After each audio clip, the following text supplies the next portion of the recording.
함께 보실 말씀은 요한복음 14장 1절 말씀입니다. 요한복음 14장 1절 말씀,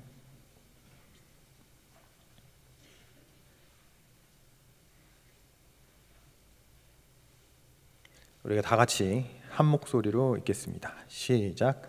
너희는 마음에 근심하지 말라. 하나님을 믿으니 또 나를 믿으라. 아멘. 네, 오늘 이 자리에 오신 우리 성도님들께 하나님께서 예배를 통해서 약속하신 그 은혜와 복이, 또 말씀을 통해서 우리에게 주시는 그 음성이 들려지는 은혜의 시간 되기를 우리 주님의 이름으로 축원드립니다. 오늘 본문, 이제 요한복음 14장 1절을 함께 읽었는데요, 이 본문은 시간적으로 예수님께서 십자가에서 못 박히시기 바로 전 이 제자들과 함께 유월절 음식을 먹을 때입니다. 요한은 이때 이 다른 복음서들과는 다르게 굉장히 길고 깊게 예수님께서 하셨던 말씀을 우리에게 전해주고 있습니다. 아무래도 이 다른 복음서의 저자들에 반해서 요한은 그 유월절 만찬 자리에 함께 있었던 유일한 사람이기도 하겠고, 또 예수님께서는 십자가에 못 박히시기 전에 제자들과 함께하는 마지막 순간이었기 때문에 남은 이 제자들에게 중요한 말씀을 계속해서 쏟아내셨을 겁니다. 그래서 요한은 13장에서 17장까지 걸쳐서 예수님의 유언이라고 해도 과언이 아닌 말씀들을 상세히 기록하고 있는 것을 우리가 볼 수 있죠. 오늘은 그 유언 중에서 처음으로 말씀하시는 것들을 우리가 사랑, 소망, 믿음이라는 키워드로 함께 좀 살펴보려고 합니다. 먼저 13장에서는 예수님께서 제자들의 발을 씻기시고 이 제자들에게 서로 발을 씻어주라고 명하신 장면이 기록이 되어 있습니다. 우리가 다시 한번 생각해 봐야 합니다. 예수님께서 가장 중요한 말씀을 하시는 타이밍입니다. 그때 예수님께서 가장 먼저 하신 일이 있는데, 그게 이 제자들의 발 닦기입니다. 예수님께서는 이 제자들의 행할 바 사랑의 본을 보이시고, 또 이 제자들에게 같은 사랑과 섬김을 명하시는 것이죠. 그런데 아시다시피 이 사랑이라는 것, 섬김이라는 것은 개인을 위한 것이 아니죠. 공동체를 위한 것입니다. 그러니까 예수님의 유언 중에서 가장 먼저 주신 말씀은 예수님 이후에 세워질 교회를 위한 가르침인 것입니다. 예수님께서 발을 씻어 주신 이후에 이렇게 말씀하시는 것을 우리가 볼 수 있는데요, 요한복음 13장 34절 35절 말씀입니다. 굉장히 중요한 말씀이니 우리가 한 목소리로 함께 읽어보겠습니다. 시작. 새 계명을 너희에게 주노니 서로 사랑하라. 내가 너희를 사랑한 것 같이 너희도 서로 사랑하라. 너희가 서로 사랑하면 이로써 모든 사람이 너희가 내 제자인 줄 알리라. 아멘. 사랑하라라는 겁니다. 그리고 사랑하면 너희가 내 제자인 줄 알리라 말씀하시죠. 그런데 우리가 생각해 볼 것은 예수님이 누구의 발까지도 씻기셨죠? 가룟 유다의 발까지도 씻기셨습니다. 이 사람이 누구죠? 예수님을 팔아 넘기는 사람입니다. 그런 짓을 할 줄 알고 계셨습니다. 그런데 알고 계시면서도 묵묵히 이 유다의 발을 씻기시는 것이죠. 성도님들께서는 혹시 아무리 사랑하려고 해도 사랑할 수 없는 사람이 있으신가요? 그래도 예수님은 사랑해야 한다라고 명하시는 겁니다. 그게 예수님이 이 유다의 발을 닦으시면서 우리에게 보여주신 본입니다. 그리고 그 사랑은 적극적입니다. 배신할 생각을 유다는 하고 있었습니다. 그래서 예수님이 발을 닦아주시겠다고 했을 때 그 마음에 가득한 예수님에 대한 마음 때문에 주저하였을 것입니다. 자기 발을 내미는 것을요. 그런데 예수님께서는 주저하는 그 유다의 발을 끌어당겨서 씻겨주셨겠죠. 그런데 누굴 사랑하는 건가요? 예수님이 우리에게 말씀하시기를 서로 사랑하라 라고 말씀하시는 겁니다. 서로 사랑하라. 너희가 서로 사랑하면. 그래서 이 사랑이라는 것은 옆에 있는 사람과 하는 것입니다.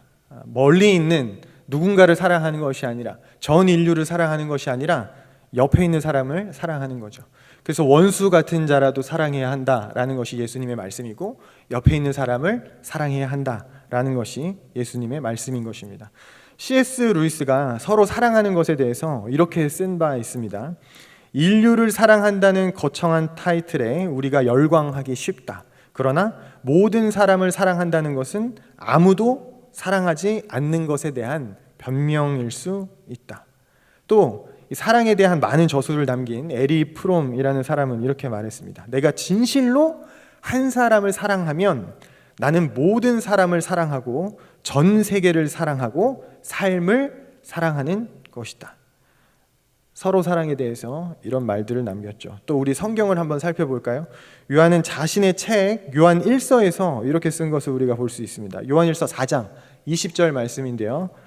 누구든지 하나님을 사랑하노라 하고 그 형제를 미워하면 이는 거짓말하는 자니 보는 바 그 형제를 사랑하지 아니하는 자는 보지 못하는 바 하나님을 사랑할 수 없느니라. 마지막으로 예수님은 이 서로 사랑에 대해서, 원수 사랑에 대해서 이렇게 말씀하셨습니다. 마태복음 5장 46절에요. 너희가 너희를 사랑하는 자를 사랑하면 무슨 상이 있으리요? 세리도 이같이 아니하느냐. 그러니까 예수님이 말씀하시는 사랑은 나에게 손해를 끼친 이 사람,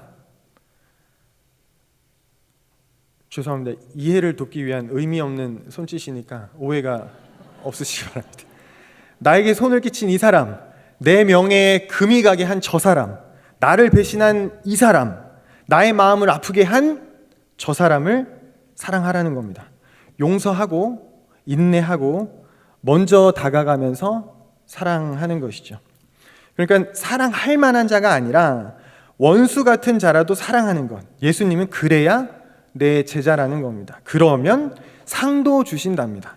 원수를 사랑하는 것이야말로 이 세상과 구별된 교회의 모습인 것이죠. 세상과 교회의 차이는 다른 데 있지 않습니다. 서로 사랑하는 것에서 오고 원수를 사랑하는 것에서 옵니다. 그래도 이 원수를 어떻게 사랑합니까? 저는 잘 안 되더라고요. 진짜 저를 해코지 하는 사람을 사랑하는 일이 쉽지가 않습니다.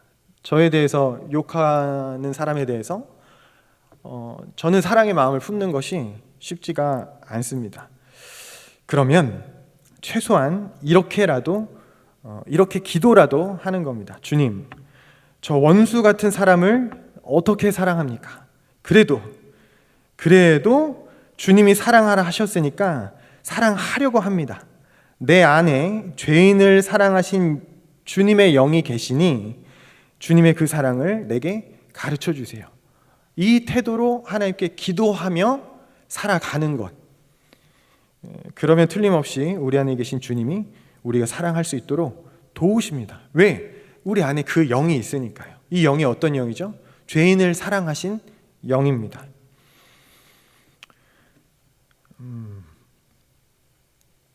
우리에게 주신 은혜가 있습니다. 내가 죄인인데 죄인인 나를 받아주시고 사랑하신 은혜입니다. 이것을 로마서에서는 이렇게 이야기를 하죠. 우리가 아직 죄인 되었을 때 그리스도께서 우리를 위하여 죽으심으로 하나님께서 우리에 대한 자기의 사랑을 확증하셨느니라. 하나님이 우리를 어떻게 사랑하셨냐면 우리가 죄인인 것을 알고 우리를 품으셨습니다. 그래서 이 죄인을 의롭다 하신 그 은혜에 감사하면서 내가 죄인인 채로 살지 않고 예수님의 말씀대로 순종하면서 살려고 발버둥치는 그 모습을, 그 순종의 길 위에서 예수 닮는 성화를 바라보며 묵묵하게 걸어가는 그 지향성을 하나님은 기뻐하시는 겁니다.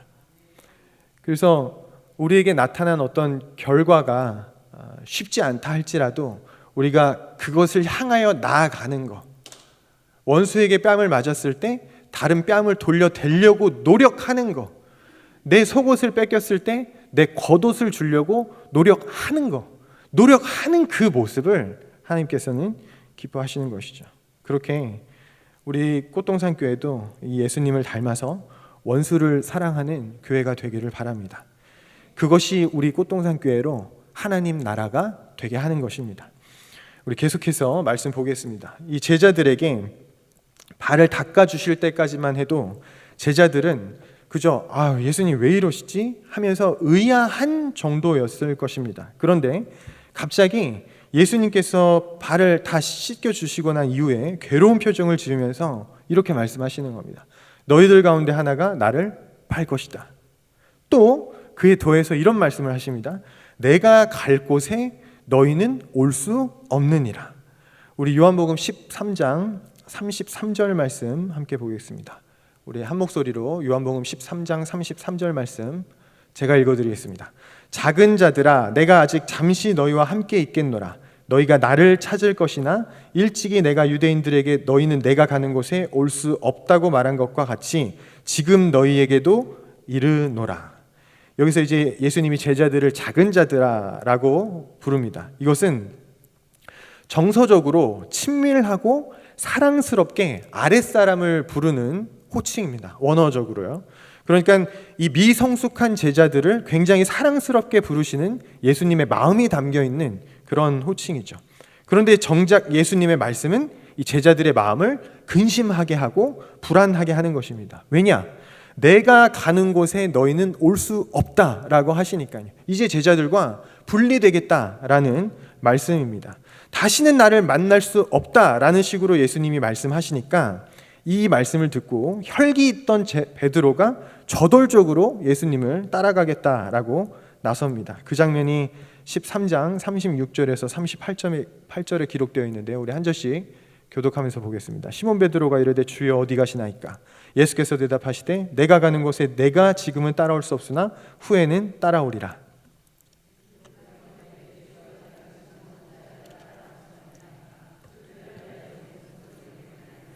예수께서 대답하시되 내가 나를 위하여 내 목숨을 버리겠느냐? 내가 진실로 진실로 내게 이르노니 닭 울기 전에 내가 3번 나를 부인하리라. 괜히 나섰다가 베드로만 더 비참해지는 이 결과를 우리는 너무 잘 알고 있죠. 어쨌든 곁에서 이런 대화를 예수님과 제자들이 주고받는 이런 대화를 듣던 이 제자들의 마음에는 근심과 불안이 점점 더 커지고 있었을 겁니다. 보십시오. 이 제자들은 예수님을 따르기 위해서 가족도 버렸습니다. 생계도 버렸습니다. 모든 것들을 버리고 예수님을 따랐는데 로마로부터 독립해서 예수님이 왕이 되실 것 같은데 왕이 되시면 예수님의 최측근으로 있었던 자기들은 부귀영화를 누리게 될 것이니까 그걸 바라고 그걸 기대하고 있었는데 갑자기 예수님이 떠나겠다라고 말씀하시는 겁니다. 그러니 근심이 커질 수밖에 없는 그런 상황이죠. 그런데 예수님이 그런 그들의 마음을 아시고 이렇게 말씀하십니다. 요한복음 14장 1절 오늘 읽었던 본문 말씀인데요. 제가 다시 한번 읽어드리겠습니다. 너희는 마음에 근심하지 말라. 하나님을 믿으니 또 나를 믿으라. 근심하지 말라는 것입니다. 불안해하지 말라라는 것이죠. 그러면 근거가 있어야겠죠. 예수님이 왜 근심하지 말라라고 말씀하시는지 그것을 우리가 14장에서 살펴볼 수 있는데요. 이 근심하는 제자들에게 예수님이 주시는 위로는 첫 번째로 천국을 소망하게 하는 것입니다. 첫 번째 키워드로 우리가 사랑에 대해서 이야기를 잠깐 나눴었고요. 이 두 번째 키워드 소망입니다. 요한복음 14장 2절 3절 내용인데요. 우리가 한 목소리로 한번 읽어보겠습니다. 시작. 내 아버지 집에 거할 곳이 많도다. 그렇지 않으면 너희에게 일렀으리라. 내가 너희를 위하여 거처를 예비하러 가노니 가서 너희를 위하여 거처를 예비하면 내가 다시 와서 너희를 내게로 영접하여 나 있는 곳에 너희도 있게 하리라. 아멘. 근심하지 말라라고 말씀하시면서 그 근심을 하지 않을 근거로서 무슨 이야기를 가장 먼저 하고 계시냐면 거처를 내가 너희를 위해 마련하러 간다입니다. 거처가 무엇인가요? 하나님 나라입니다. 천국입니다. 그러니까 예수님이 십자가에서 죽으시고 부활하셔서 재림하셨다가 승천하셨다가 다시 오시는 그때 우리가 누리게 될 그때가 돼서야 비로소 우리가 누리게 될 새 하늘과 새 땅입니다. 계속해서 4절에서 6절 말씀 계속 보겠습니다. 제가 읽겠습니다. 내가 어디로 가는지 그 길을 너희가 아느니라. 도마가 이르되 주여 주께서 어디로 가시는지 우리가 알지 못하거늘 그 길을 어찌 알겠사옵나이까. 예수께서 이르시되 내가 곧 길이요 진리요 생명이니 나로 말미암지 않고는 아버지께로 올 자가 없느니라. 여기서 예수님이 말씀하시기를 예수님이 길과 진리와 생명이시기 때문에 그 나라를 너희에게 소망으로 주는데 그 나라는 나를 통해 누리게 되는 나라이다.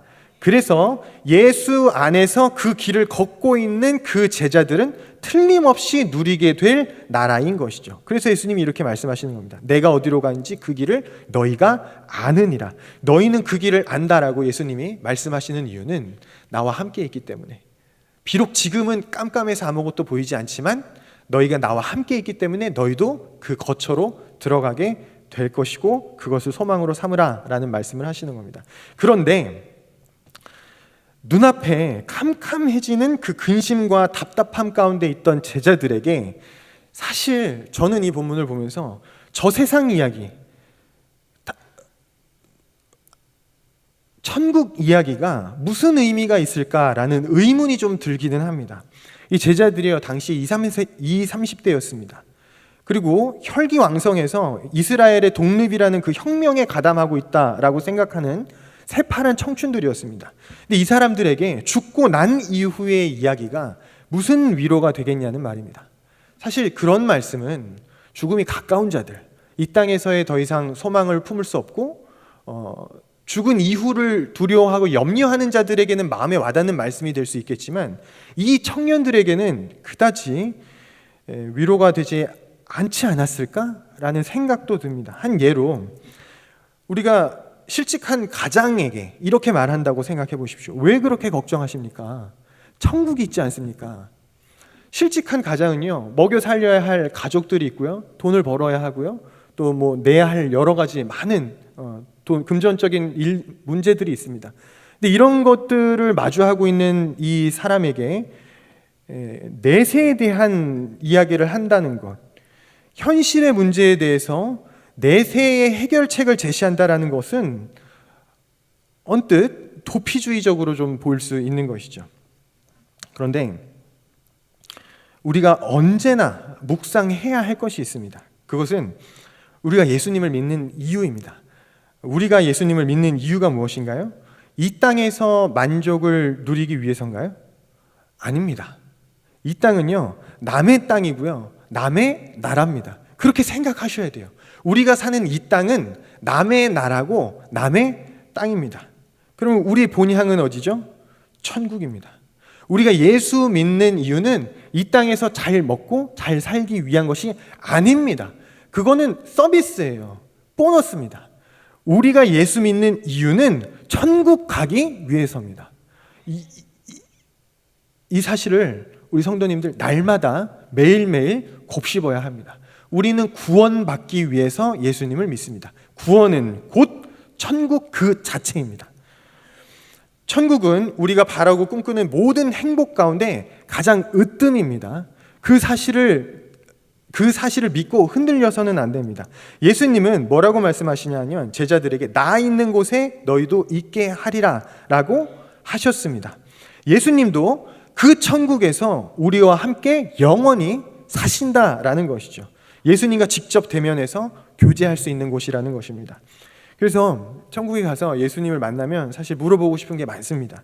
세상에서 이해되지 않는 많은 것들을 좀 물어보고 싶고, 그때 왜 이렇게 하셨냐, 저때 왜 저렇게 하시냐, 역사가 왜 이렇게 흘러가냐, 왜 저렇게 흘러가냐, 왜 교회 안에는 민주당도 있고 국민의힘도 있는데 왜 이 두 정치 집단은 계속 싸우고 있고 우리 성도들은 서로 이 정치 때문에 미워하느냐, 정말 물어보고 싶은 것이 많습니다. 그래서 그날에는 마음속에 있던 이 많은 의문들이 예수님 안에서 풀어져서 시원하게 될 것이라고 저는 믿습니다. 어쩌면 예수님을 딱 마주했을 때 그 진리 앞에서 모든 것들이 한순간에 이해될지도 모르죠. 또 이 천국은요, 우리가 이 땅에서 겪는 모든 문제들에 대한 완전한 해답입니다. 천국은요, 우리가 현실에서 겪는 손해, 원통, 분노에 대해서 완전히 충족시켜주는 보상입니다. 바울은 그것을 이렇게 이야기를 하는데요. 로마서 8장 18절에 생각하건대 현재의 고난은 장차 우리에게 나타날 영광과 비교할 수 없도다. 현재의 고난은요, 내가 지금 안고 씨름하는 근심입니다.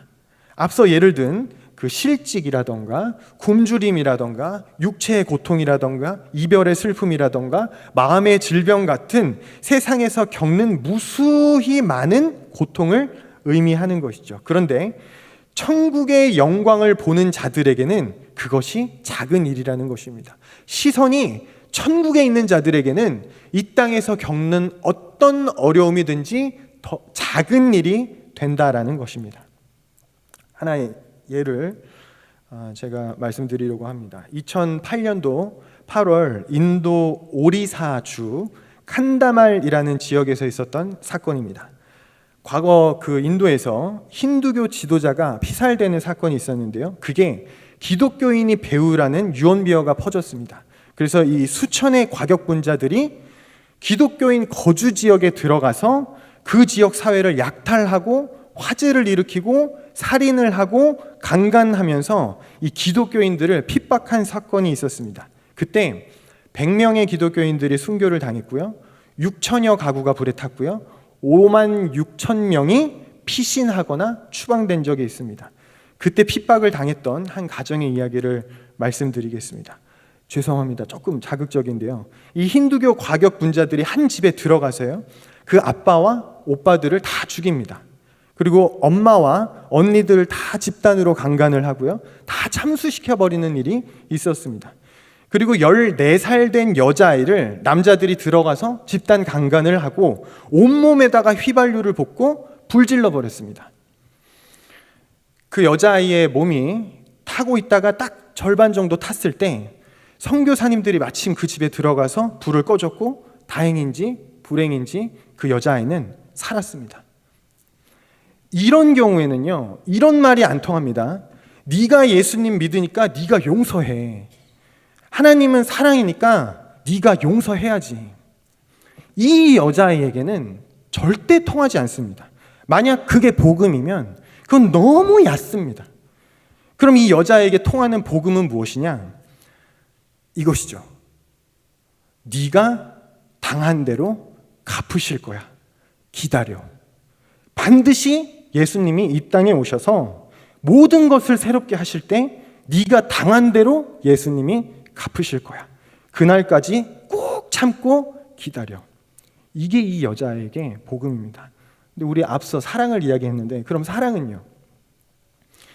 이 여자에게는 자신이 직접 복수하지 않고 묵묵히 인내하는 것, 그게 이 여자에게는 사랑의 삶을 사는 것이죠.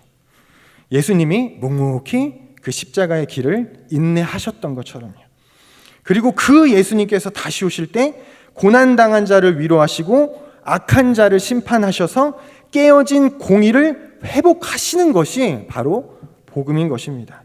그래서 그 여자에게는 그날의 영광스러운 천국이 하루하루 다가오고 있는 것이 큰 위로요, 소망이 되는 것입니다.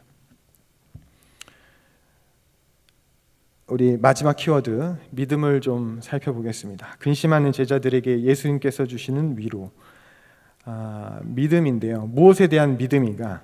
예수 이름의 능력에 대한 믿음입니다. 이 위로는요, 굉장히 실제적인 위로입니다. 예수님이 제자들과 함께 사역하면서 보여주셨던 능력과 같이 이 제자들도 예수님과 같은 능력을 행하게 될 것이라는 그런 말씀을 제자들에게 약속하셨습니다. 그러니 내가 떠나가도 너희는 안심해라 라는 것이죠. 요한복음 14장 11절에서 14절 말씀인데요. 우리 좀 기니까 한 절씩 교독하면서 읽겠습니다. 내가 아버지 안에 거하고 아버지께서 내 안에 계심을 믿으라. 그렇지 못하겠거든 행하는 그 일로 말미암아 나를 믿으라.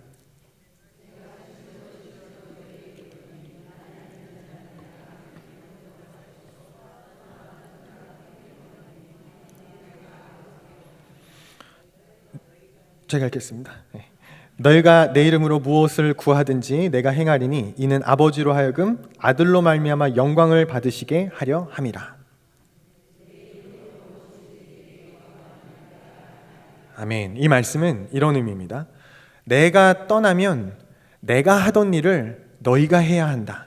그때 내가 하던 일을 할 수 있는 능력을 내가 너희에게 주겠다. 그 능력은 너희가 내 이름으로 구할 때 얻을 수 있고 너희는 내가 하는 것보다 더 많은 열매를 얻게 될 것이다. 그러니까 예수님이 하시던 사역의 계승이 이루어진다라는 말씀입니다. 실제로 예수님의 승천 이후에 이 사도행전에서 제자들의 많은 이적과 능력을 기록하고 있는 것을 우리가 볼 수 있는데요. 사도행전 5장 14절에서 16절에 이렇게 기록합니다. 믿고 주께로 나오는 자가 더 많으니 남녀의 큰 무리더라. 심지어 병든 사람을 메고 거리에 나가 침대와 요 위에 누이고 베드로가 지나갈 때 혹 그의 그림자라도 누구에게 덮일까 바라고 예루살렘 부근에 수많은 사람들도 모여 병든 사람과 더러운 귀신에게 괴로움 받는 사람을 데리고 와서 다 나음을 얻으니라. 예수님 때보다 더 많은 사람들이 모여들었고 교회를 이루게 되는 것입니다. 이 제자들의 시대예요. 또 예수님의 그 이적처럼 많은 병자들이 제자들을 통해 나음을 입었던 것이죠. 그런데 이 사역이 계승이 제자들에게만 이루어지느냐? 그렇지 않습니다. 이 당시의 제자들에게만 해당하는 약속 말씀이 아니라 오늘 예수님의 제자로 살아가는 우리에게도 해당되는 말씀입니다. 12절에 보시면요, 이렇게 기록합니다. 내가 진실로 진실로 너희에게 이르노니 나를 믿는 자는 내가 하는 일을 그도 할 것이요 또한 그보다 큰 일도 하리니 라고 말씀하시는데 우리말 성경에 빠져있는 단어가 하나 있습니다. 그게 무엇이냐면 누구든지 라는 말이 빠져 있습니다. 그러니까 예수님의 말씀은 누구든지 나를 믿는 자는 내가 하는 일을 그도 할 것이요, 이게 원어의 의미가 되겠습니다. 그러니까 제자들에게만 해당하는 말씀이 아니라 오늘을 살아가는 예수 믿는 우리에게도 해당하는 말씀이죠. 근데 예수님의 그 능력이 어떻게 나타난다고 말하고 계신가요? 너희가 내 이름으로 무엇이든지 구하면 내가 행하리라. 내 이름으로 무엇이든지 내게 구하면 내가 행하리라. 2번이나 연거푸 반복하면서 말씀하십니다. 구하는 것, 내 이름으로 구하는 것, 다른 말로 기도입니다. 우리 13절 말씀 다시 한번 제가 읽겠습니다. 너희가 내 이름으로 무엇을 구하든지 내가 행하리니 이는 아버지로 하여금 아들로 말미암아 영광을 받으시게 하려 함이라. 이 말씀을 통해서 우리가 기도에 대해서 잠깐 생각해 보겠는데요. 이 말씀에서는 무엇이든지 구하라 라고 하시고요, 예수 이름으로 구하라고 하시고요, 하나님의 영광을 위해 응답하리라 라고 말씀하시는 것을 볼 수 있습니다. 이게 우리가 기도할 때 생각해야 하는 것입니다. 우선 무엇이든지 구하셔야 합니다. 지난 새벽에, 이번 주 말고 지난주에 새벽 때 제가 담당이어서 말씀을 잠깐 나눴었는데요, 예수님께서 자신을 따르고 자신을 찾는 자들에게 어김없이 묻는 질문이 있습니다. 무엇을 구하느냐입니다. 예수님은요, 눈먼 사람이 예수님을 찾아와도, 나병 환자가 예수님을 찾아와도, 안진뱅이가 예수님을 찾아와도 묻습니다. 네가 나에게 무엇을 구하느냐? 무엇 때문에 예수님을 찾았는지 뻔히 보이는 상황입니다. 그럼에도 불구하고 이 사람들에게 묻는 것입니다. 이 말의 의미는, 예수님이 이렇게 물어보시는 질문의 의미는 예수님을 찾을 때 자신이 구하는 게 무엇인지 명확히 알아야 한다라는 겁니다. 다시 말씀드리겠습니다. 예수님은 우리가 찾을 때 내가 구하는 것이 무엇인지 명확하게 알아야 예수님께 기도하는 것입니다. 그래야 예수님이 자신에게 무엇을 주시는지 우리가 분명히 알 수 있는 것이죠. 그것이 기도의 첫 번째 단계입니다. 두 번째 단계는요, 예수님의 이름에 능력이 있음을 믿는 것입니다. 이 예수님은요, 하나님과 동일한 능력을 가지고 계십니다. 동일한 능력이라는 것이 어떤 것이죠? 만물을 지으신 능력, 이 만물을 다스리시는 권능과 권세입니다. 예수님도 이 능력이, 하나님과 동일한 이 능력이 예수님 안에 있습니다. 그것이 우리가 구하는 그 이름의 능력인 것입니다. 모든 것이 가능한 분이라는 것이죠. 그래서 예수님은 이 땅 가운데 세상 사람들이 소위 초능력이라고 말하는 능력을 행하실 수가 있었습니다. 사람으로서는 어쩔 수 없는 많은 질병을 고치시고 또 귀신들도 쫓아내셨죠. 그런데 그뿐만이 아닙니다. 예수님이 이렇게 사람으로서 할 수 없는 일들만 하신 것이 아닙니다. 예수님은 이 정서적인 필요도 채워주시는 것을 우리가 볼 수 있는데요. 어떤 사건에서 이것을 우리가 느낄 수 있냐면 물을 포도주로 만드신 사건, 또 오병이어로 수천 명을 먹이신 사건으로 정서적인 필요를 채우시는 예수님을 우리가 묵상할 수 있습니다. 왜냐하면 이 이적들은 보십시오. 혼인잔치에 포도주가 부족해서 물을 포도주로 바꾸는 이 이적, 무엇을 위한 이적일까요?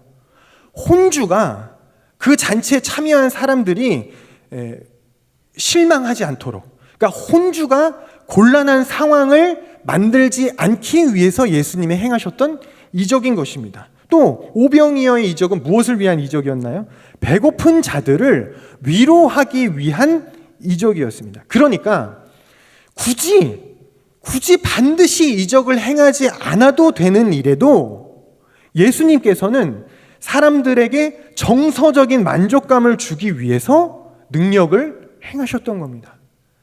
이게 우리 기도의 능력 가운데 하나입니다. 정서적인 필요를 우리 기도 가운데 충족할 수 있고 충족시킬 수 있는 겁니다.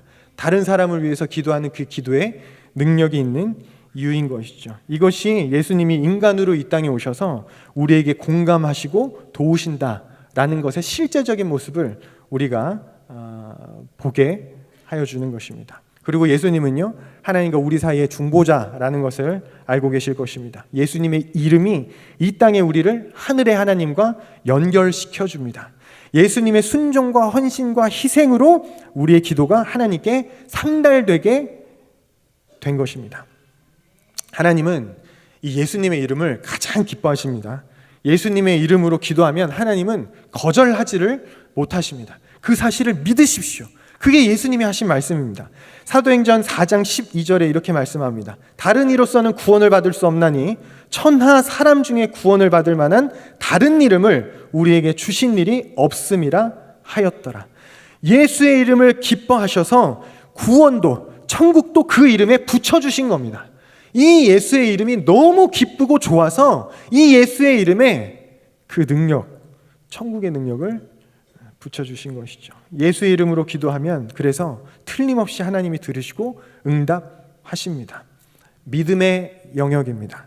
이 자리에 계신 많은 성도님들이 그리고 그 기도 응답을 받으셨고 그 기도 응답으로 하나님을 경험하셨고 지금 이 자리까지 오신 줄 압니다. 우리 마지막으로 기도하면서 생각해야 할 것 세 번째, 하나님의 영광입니다. 다윗은 시편 23편에서 하나님이 자신과 어떻게 동행하시는지를 이렇게 전합니다. 시편 32편 3절에 내 영혼을 소생시키시고 자기 이름을 위하여 의의 길로 인도하시는도다. 자기 이름을 위하여 하나님께서 다윗과 동행하신다는 겁니다. 하나님이 이 땅 가운데서 행하시는 모든 일은 하나님의 영광을 위한 것입니다. 창조주께서 창조주로서 우리 피조물들에게 인정받는 것, 그것이 창조주의 가장 큰 기쁨입니다. 그래서 하나님께서는 자기 영광을 위해서 우리 가운데 일하십니다. 우리도 인정받는 거 좋아하잖아요. 하나님도 너무너무 좋아하십니다. 피조물에게 인정받기를 간절히 고대하고 계시는 하나님이신 것이죠. 그게 하나님의 영광을 위하여 우리가 기도한다라는 말의 의미가 되겠습니다. 이 사실은 또한 우리 삶의 중심이 내가 아니라 하나님이라는 것을 우리에게 알려주죠.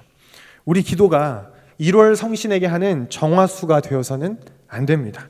그런 기도는 내 영광을 위한 기도입니다. 내 앞날을 위한 기도, 내 자녀를 위한 기도는 내 영광을 위한 기도입니다. 그러나 나의 영광은 기도하는 분들이 꼭 기억하셔야 할 것, 내 영광은 하나님이 챙기십니다. 하나님이 챙기십니다. 순종하는 예수님의 영광을 하나님이 챙겨주셨듯이 하나님의 영광을 위하여 기도하고 사역하는 성도의 영광은 하나님이 챙기십니다. 하나님 아버지께서는 자녀인 우리에게 필요한 것을 우리 자신보다 잘 알고 계시죠. 마태복음 6장에 이렇게 기록합니다. 그러므로 염려하여 이르기를 무엇을 먹을까? 무엇을 마실까? 무엇을 입을까? 하지 말라. 이는 다 이방인들이 구하는 것이라. 너희 하늘 아버지께서 이 모든 것이 너희에게 있어야 할 줄을 아시느니라. 그러므로 우리는 나를 위하여 살아남기 위해 하루하루 힘들게 보내는 존재들이 아닙니다. 하나님의 영광을 위해 예수 이름의 능력으로 믿고 구하는 존재들인 것이죠.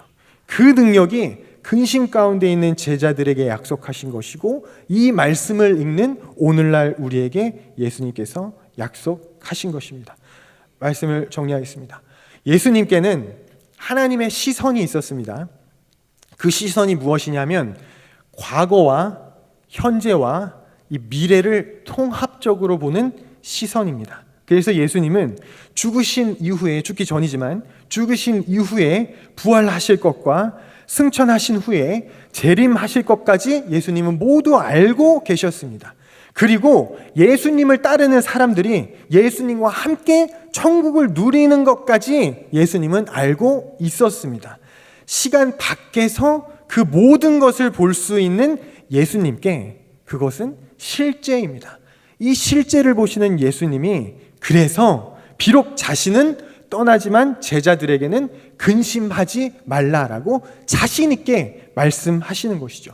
왜냐하면 예수님은 제자들이 천국에서 예수님과 함께 영생을 누리고 있다라는 것을 알고 계시기 때문입니다.